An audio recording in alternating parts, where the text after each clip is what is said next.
Okay, here we go, the market update for the end of March, the start of April 2021. Where's the market? Where's it been? Where is it? Where's it going? What's hot? What's not? Here we go.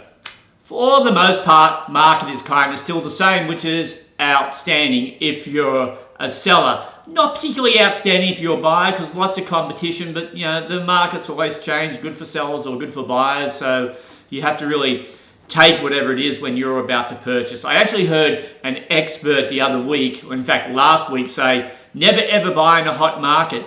That is ridiculous advice. Think back to the last hot market in the early 2000s on the Sunshine Coast. If you chose not to buy then, you would have missed out completely. Back then, houses went from 130,000, 140,000 to almost 300,000.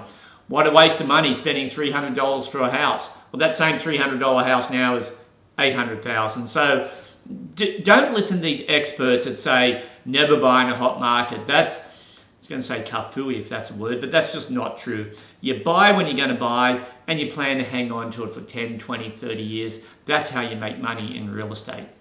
So for houses and units, the market pretty much status quo. There is a tiny, and I mean tiny slowdown. And by that, I mean, instead of being one or two houses for sale in a particular area, in a particular price spread, there's maybe 3 or 4. So it's gone from 1 or 2 to maybe 3 or 4. Go back 15 months and there were 50 houses in that same sort of price range. So tiny slowdown. It could just be a bump on the road. I don't think it's going to be something permanent, just a little bit of a nudge. Now, I'll give you a case example here of land. Land sales are going through the roof. So what happens in these markets? Here's houses, here's units, here's land. These two, units and land, stay there, and houses, wow, go up really fast, really high. That drags units up quickly. Then all this gets out of touch for a lot of people, so then they revert back to where is the land? And then the land values start going up. I just had a piece of rural land. The evidence price on it was about $375. We listed it at $400,000.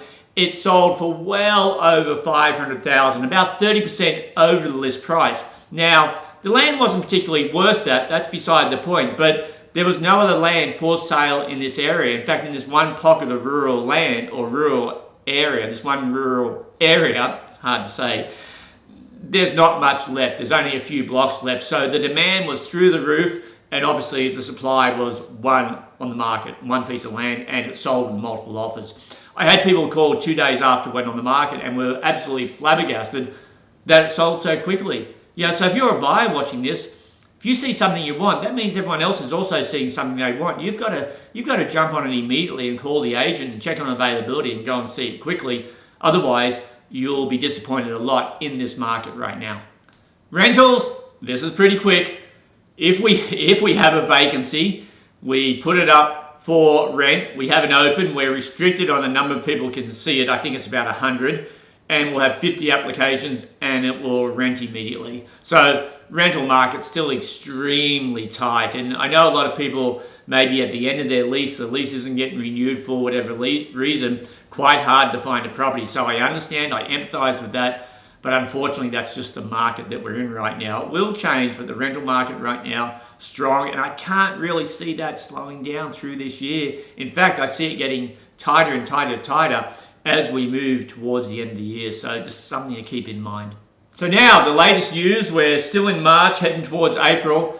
Just found out today that Queensland now has a few more COVID cases, so the government has slammed the gates shut again. So we're going to go into some sort of lockdown in Greater Brisbane.